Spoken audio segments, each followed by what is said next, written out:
La SEPH, c'est la Semaine européenne de l'emploi des personnes en situation de handicap. C'est un événement qui est organisé au niveau européen, qui a pour objectif de promouvoir le droit à la différence en entreprise et donc de faciliter l'emploi et le maintien dans l'emploi des personnes en situation de handicap. Alors, le terme handicap, il est un peu stigmatisant. Il n'est pas toujours évident à définir. Souvent, on va avoir une approche purement médicale, alors qu'aujourd'hui, on parle de plus en plus de personnes en situation de handicap. 80% des personnes en situation de handicap, c'est lié à du handicap invisible.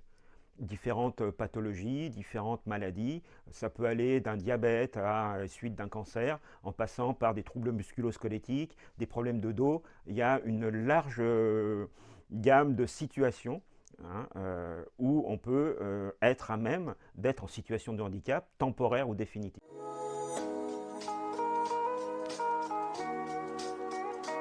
Le principe, c'est d'aller vers ce qu'on appelle le maintien dans l'emploi, c'est-à-dire de pouvoir adapter les conditions de travail au mieux en tenant compte de la problématique de la situation de santé. Et l'objectif justement de la reconnaissance de cette situation de santé, qui passe par ce qu'on appelle la RQTH, c'est de pouvoir faire évoluer les conditions de travail en tenant compte justement de cette problématique temporaire ou définitive. C'est la reconnaissance de la qualité de travailleur handicapé. En vérité, c'est une démarche administrative qui est basée sur la reconnaissance administrative d'un problème de santé et qui va définir une durée d'accompagnement spécifique.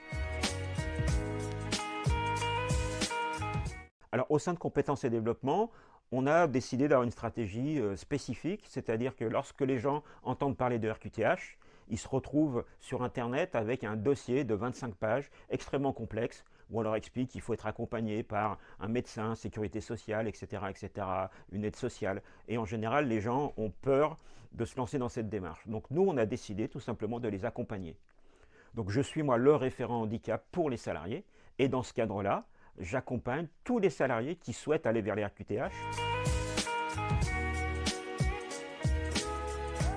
Alors l'avantage numéro 1, c'est vraiment la capacité de pouvoir adapter son poste de travail et ses conditions de travail au sens large. Ça permet de donner toute disponibilité aux salariés pour pouvoir prendre ses rendez-vous médicaux sans avoir à poser une demi-journée de congé. Alors la démarche, elle est relativement simple. Il suffit de m'envoyer un mail pour une demande d'information ou une demande d'accompagnement. Ce qu'il faut savoir, c'est que cette démarche, elle se fait en totale confidentialité. Je suis le seul assermenté au sein de l'entreprise pour mener ce type de démarche. Et d'autre part, ce qu'il faut savoir, c'est que lorsque la personne obtient sa RQTH, il n'y a aucune mention de la pathologie ou de la maladie.